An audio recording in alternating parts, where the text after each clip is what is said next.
Hey everyone, digging into one of the most debated military events in human history. But we're going to do this a little differently. We're skipping the Sunday school stories and looking straight at the dirt to figure out what actually happened at ancient Jericho. We're treating the ancient texts like a physical witness statement, cross-referencing those claims with hard, cold archaeological data. So the big question is simple. Does the physical evidence actually match the ancient witness statements? We're going to walk through this 3,500-year-old crime scene step by step. Now, we aren't here to argue theology today. We just want to look at the burned ruins and the fault lines to see what the physical mechanics of this site can actually tell us. To figure out how Jericho fell, you really have to understand how it was built in the first place. Archaeologists call this defensive phase Sultan 4V, and it was an absolute engineering marvel. Down at the base, you had this massive stone retaining wall, about 12 to 15 feet high. Right above that was a steep plastered slope called a glacis.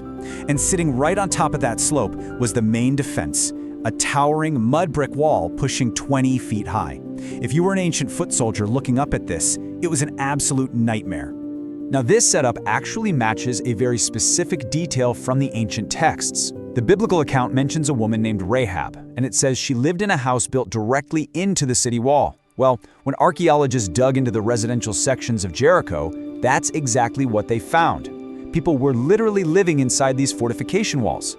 So in this case, the dirt perfectly matches the text. When the attack finally came, it broke pretty much all the usual rules of ancient warfare. Normally, you'd surround a city, cut off their supplies, and just wait months for everyone to starve.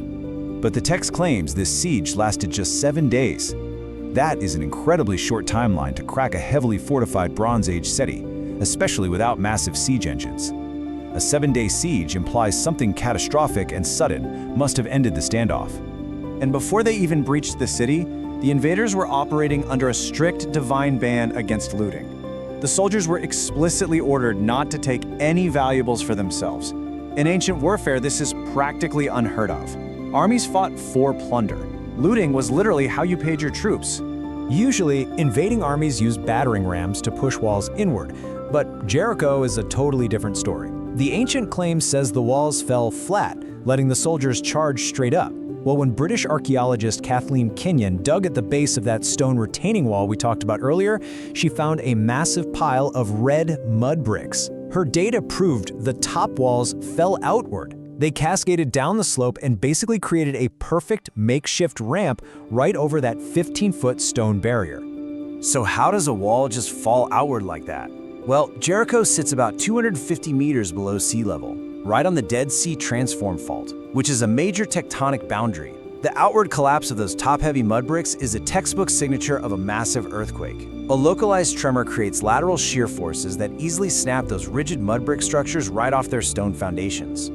Once the walls were down and the city was breached, the invaders left behind something that still confuses economists today. Dozens of large ceramic jars brimming with carbonized grain. Finding that much food left behind in an ancient ruin is incredibly weird. Grain was basically currency back then, and victorious armies always stole it. Finding it burned right in place proves the siege was short.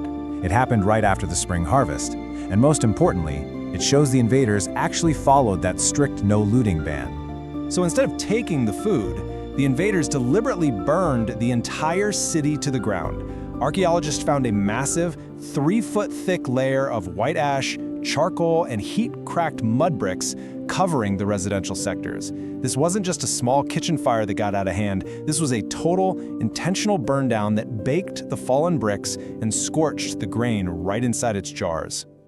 And remember that fault line we mentioned earlier? The biblical text claims that a few days before the siege, the swollen Jordan River suddenly stopped flowing. The wild thing is, earthquakes in this specific fault zone frequently cause the high clay banks of the Jordan River to collapse. These mudslides completely dammed and stopped the river in 1267, 1546, 1906, and 1927 AD. So the ancient tactical account describes something that naturally happens in Jericho's specific geology. Okay, so the dirt clearly shows walls falling outward, unlooted grain, and a massive fire.